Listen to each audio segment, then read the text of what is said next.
¿Qué es el hombre? Por Martin Buber, 41, segunda parte. Los intentos de nuestra época. 4. Perspectivas. Hemos visto, al examinar dos ensayos importantes de nuestro tiempo, que una antropología individualista, que no se ocupa esencialmente más que de la relación de la persona humana consigo misma, de las relaciones entre el espíritu y los impulsos dentro de ella, etc., no puede llevarnos a un conocimiento de la esencia del hombre. La cuestión de Kant, ¿qué es el hombre?, de cuya historia y efectos he tratado en la primera parte, no puede ser resuelta, si es que cabe resolverla, partiendo de la consideración de la persona humana en cuanto tal, sino únicamente considerándola en la totalidad de sus relaciones esenciales con el ente. Solo el hombre que realiza en toda su vida y con todo su ser entero las relaciones que le son posibles, puede ayudarnos de verdad en el conocimiento del hombre. Y como, según hemos visto, la cuestión de la esencia del hombre se le presenta con toda su hondura al hombre que se encuentra en soledad, el camino para la respuesta lo buscaremos en el hombre que logra sobrepasar la soledad sin padecer, por ello en la fuerza indagadora que aquella le prestó. Con esto hemos dicho que al pensamiento humano se le plantea una tarea nueva con referencia a la vida, y nueva precisamente en su referencia a la vida, porque exige que el hombre que quiera conocerse a sí mismo se sobreponga a la tensión de la soledad y a la llaga viva de su problemática para que entre, a pesar de todo, en una vida renovada con su mundo y se ponga a pensar a partir de esa situación. Para esto se presupone, claro está, que no obstante las extraordinarias dificultades, comienza de verdad un nuevo proceso de superación de la soledad, en vista del cual se puede percibir y formular aquella tarea intelectual a que nos referíamos. Claro es que en este punto de la marcha humana en que nos encontramos, no es posible que un proceso semejante sea operado únicamente por el espíritu, pero, en cierto grado, el conocimiento servirá para promoverlo. Correspóndenos aclarar esto en sus líneas generales. La crítica del método individualista suele partir, generalmente, de la tendencia colectivista, pero si el individualismo no abarca más que una parte del hombre, así le ocurre también al colectivismo. Ninguno de los dos se encamina a la integridad del hombre, al hombre como un todo. El individualismo no ve al hombre más que en relación consigo mismo, pero el colectivismo no ve al hombre, no ve más que la sociedad. En un caso, el rostro humano se halla desfigurado, en el otro, oculto. Ambas concepciones de la vida, el individualismo moderno y el colectivismo moderno, por muy diferentes que sus otras causas puedan ser, son, en lo esencial, el resultado a la manifestación de una situación humana pareja, solo que en etapas diferentes. Esta situación se caracteriza gracias a la confluencia de una doble falta de hogar, el cósmico y el social, y una doble angustia, la cósmica y la vital, como una complexión solitaria de la existencia, en un grado que posiblemente jamás se dio antes. La persona humana se siente, a la vez, como hombre que ha sido expuesto por la naturaleza, como un niño expósito y como persona aislada en medio del alboroto del mundo humano. La primera reacción del espíritu, al conocer la nueva situación inhóspita, es el individualismo moderno. El colectivismo es la segunda. En el individualismo, la persona humana se empeña en afirmar esta situación, en revestirla de una meditación positiva, de un amor fati universal. Se esfuerza por levantar la ciudadela de un sistema de vida en el que la idea declara que desea acoger la realidad tal como es. Por lo mismo que es expuesto por la naturaleza, el hombre se siente individuo de un modo tan radical como ningún otro ser en el mundo, y acepta ser su expósito por lo mismo que significa su individualidad. Y también acepta su soledad como persona, porque únicamente la mónada en medio de otras mónadas puede sentirse como individuo en forma extremada y ensalzar tal estado. Para salvarse de la desesperación que le amenaza en esta soledad, el hombre busca la salida de glorificarla. El individuo moderno posee, esencialmente, un fundamento imaginario. Este carácter imaginario representa su talón de Aquiles, porque la imaginación no alcanza a dominar, de hecho, la situación dada. La segunda reacción, el colectivismo, se produce en lo esencial como consecuencia del fracaso de la primera. La persona humana pretende esta vez sustraer su destino a la soledad, tratando de sumergirse por completo en uno de los modernos grupos compactos. Cuanto más compacto, más cerrado y más potente sea este grupo, en tanto mayor se sentirá libre de ambas formas de intemperie, la social y la cósmica. Ya no hay motivo alguno para la angustia vital, puesto que basta con acomodarse en la voluntad general y abandonar la responsabilidad propia ante la existencia, pues se ha hecho demasiado complicada, en manos de la responsabilidad colectiva que se muestra a la altura de todas las complicaciones. Y tampoco hay motivo ya para ninguna angustia cósmica, porque en lugar del universo, que se ha hecho tan inhóspito que ya no permite, por decirlo así, celebrar ningún contrato con él, tenemos a la naturaleza tecnificada, que es así que la sociedad ha dominado o parece que podrá dominar. La colectividad asume la seguridad total. Esto ya no es imaginario. Aquí rige una espesa realidad. Lo general mismo parece que se ha hecho real. Pero, en su esencia, el colectivismo moderno está afectado por la ilusión. Se ha establecido el contacto fundente de la persona con el todo, que abarca la masa de los hombres, y funciona con tanta seguridad, pero ningún contacto ha tenido lugar de hombre a hombre. El hombre en colectividad no es el hombre con el hombre. No se libra a la persona de su aislamiento unciéndola a otras vidas. El todo, que reclama la totalidad de cada uno, se encamina consecuentemente y con éxito a reducir, neutralizar, desvalorizar, despojar de todo aviso de santidad a cualquier unión entre seres vivos. Se tritura o se insensibiliza, cuando menos, toda faceta sensible de ser personal que anhele el contacto con otros seres. No se supera el aislamiento de los hombres, lo único que se hace es sofocarlo. Es reprimido el afán de conocerse a sí mismo, pero la situación efectiva opera incoercible en el fondo y cobra secretamente una cruel potencialidad que se pondrá de manifiesto el día en que se disipe la ilusión. El colectivismo moderno es la última barrera que ha levantado el hombre antes de encontrarse consigo mismo. El encuentro del hombre consigo mismo, solo posible y al mismo tiempo inevitable, una vez acabado el reinado de la imaginación y de la ilusión, no podrá verificarse sino como encuentro del individuo con sus compañeros, y tendrá que realizarse así. Únicamente cuando el individuo reconozca al otro en toda su alteridad, como se reconoce a sí mismo, como hombre, y marche desde este reconocimiento a penetrar en el otro, habrá quebrantado su soledad en un encuentro riguroso y transformador. Es claro que un acontecimiento semejante no puede producirse más que como un sacudimiento de la persona como persona. En el individualismo, la persona, a causa del vencimiento nada más que imaginario de su situación fundamental, se halla montada en la ficción, por mucho que crea o pretenda creer que se está afirmando como persona en el ser. En el colectivismo, al renunciar a la decisión y resolución personal directa, renuncia a sí misma. En ambos casos, es incapaz de irrumpir en el otro. Solo entre personas auténticas se da una relación auténtica. No obstante, todos los intentos de galvanización, el tiempo del individualismo pasó ya. El colectivismo se halla, por el contrario, en la cima de su desarrollo, aunque ya se muestran aquí y allá algunos signos de relajamiento. No queda más remedio que la rebelión de la persona por la causa de la libertad de la relación.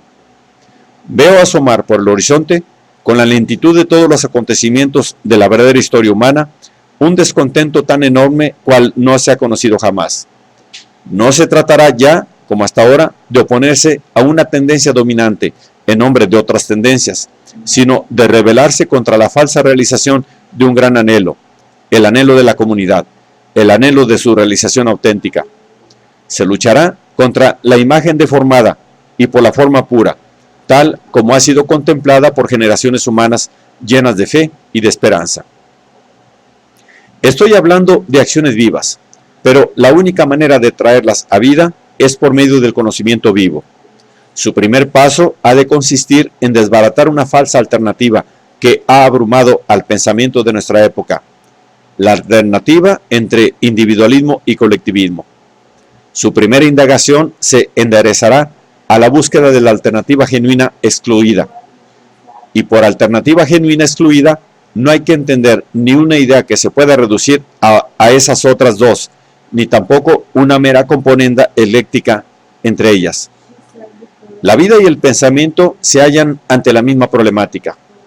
Así como la vida cree fácilmente que tiene que escoger entre individualismo y colectivismo, así también el pensamiento opina, falsamente, que tiene que escoger entre una antropología individualista y una sociología colectivista. La excluida alternativa genuina, una vez que se dé con ella, nos mostrará el camino. El hecho fundamental de la existencia humana no es ni el individuo en cuanto tal, ni la colectividad en cuanto tal. Ambas cosas, consideradas en sí mismas, no pasan de ser formidables abstracciones. El individuo es un hecho de la existencia en la medida en que entra en relaciones vivas con otros individuos. La colectividad es un hecho de la existencia en la medida en que se edifica con vivas unidades de relación. El hecho fundamental de la existencia humana es el hombre con el hombre. Lo que singulariza al mundo humano es, por encima de todo, que en él ocurre entre ser y ser algo que no encuentra par en ningún otro rincón de la naturaleza. El lenguaje no es más que su signo y su medio. Toda obra espiritual ha sido provocada por ese algo. Es lo que hace del hombre un hombre. Pero siguiendo su camino, el hombre no solo se despliega, sino que también se encoge y degenera.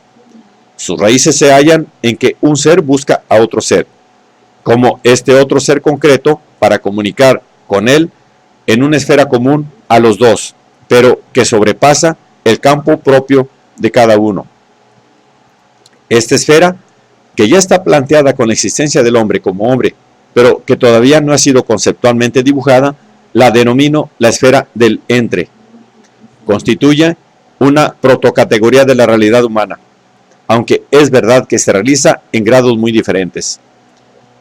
De aquí puede salir esa excluida alternativa genuina de que hablábamos. Para llegar a la intuición sobre la que montar el concepto del entre, tendremos que localizar la relación entre personas humanas, no como se acostumbra en el interior de los individuos o en un mundo general que los abarque y determine, sino precisamente y de hecho en el entre. No se trata de una construcción auxiliar ad hoc, sino del lugar y soporte reales de las ocurrencias interhumanas. Y si hasta ahora no ha llamado particularmente la atención, se debe a que, a diferencia del alma individual y del mundo circundante, no muestra una continuidad sencilla, sino que vuelve a constituirse incesantemente al compás de los encuentros humanos.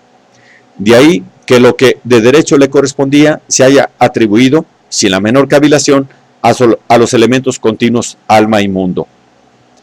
Una conversación de verdad, esto es, una conversación cuyas partes no han sido concertadas de antemano, sino que es del todo espontánea, pues cada uno se dirige directamente a su interlocutor y provoca en él una respuesta imprevista.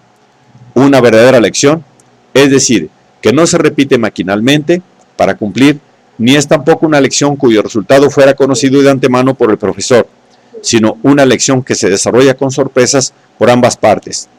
Un abrazo verdadero y no de pura formalidad.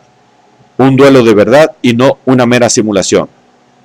En todos estos casos, lo esencial no ocurre en uno y otro de los participantes, ni tampoco en un mundo neutral que abarca a los dos y a todas las demás cosas, sino en el sentido más preciso entre los dos, como si dijéramos en una dimensión a la que solo los dos tienen acceso. Algo me pasa, y cuando digo esto me refiero a algo concreto que puede distribuirse exactamente entre el mundo y el alma, entre el proceso exterior y la impresión interna. Pero cuando yo y otro, empleando una expresión forzada pero que difícilmente podríamos mejorarla con una perífrasis, nos pasamos el uno al otro. La cuenta no se liquida como en el caso anterior. Queda un resto, no como lugar donde las almas cesan y el mundo no ha comenzado todavía. Y este resto es lo esencial. Podemos captar este hecho en sucesos menudos, momentáneos, que apenas sí asoman a la conciencia. En la angustia mortal de un refugio contra bombardeos, las miradas de dos desconocidos tropiezan unos instantes, en una reciprocidad como sorprendida y sin enganche. Cuando suena la sirena que anuncia el cese de la alarma, aquello ya está olvidado, y sin embargo ocurrió, en un ámbito no más grande que aquel momento. En la sala a oscuras se establece entre dos oyentes desconocidos, impresionados con la misma pureza y la misma intensidad por una melodía de Mozart, una relación apenas perceptible y, sin embargo, elementalmente dialógica, que cuando las luces vuelven a encenderse apenas si se recuerda. Hay que guardarse muy bien de tener motivos afectivos para la comprensión de semejantes acontecimientos fugaces pero consistentes. Lo que ocurre en estos casos no está al alcance de los conceptos psicológicos porque se trata de algo óntico. Desde estos sucesos menores que ofrecen una presencia tan fugaz hasta el patetismo de la tragedia pura, irremisible, en la cual dos hombres de caracteres antitéticos envueltos en una situación vital común se revelan uno a otro con una rotunda claridad sin palabras, el antagonismo irreconciliable de sus existencias. En toda esta nutrida escala, la situación dialógica es accesible solo ontológicamente, pero no arrancando de la óntica de la existencia personal, ni tampoco de las dos existencias personales, sino de aquello que, trascendiendo a ambas, se cierne entre las dos. En los momentos más poderosos de la dialógica, en los que en verdad la cima llama a la cima, se pone en evidencia que no es lo individual ni lo social, sino algo diferente de lo que traza el círculo en torno al acontecimiento. Más allá de lo subjetivo, más acá del objetivo, en el filo agudo en el que el yo y el tú se encuentran, se halla el ámbito del entre. Esta realidad, cuyo descubrimiento se ha iniciado en nuestra época, marcará en las decisiones vitales de las generaciones venideras el camino que conduce más allá del individualismo y del colectivismo.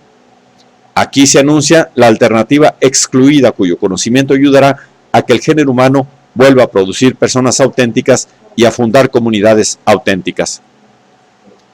Para la ciencia filosófica del hombre, esta realidad nos ofrece un punto de partida desde el cual podemos avanzar. Por un lado, hacia una comprensión nueva de la persona y, por otro, hacia una comprensión nueva de la comunidad. Su objeto central no lo constituye ni el individuo ni la colectividad, sino el hombre con el hombre. Únicamente en la relación viva podremos reconocer inmediatamente la esencia peculiar al hombre.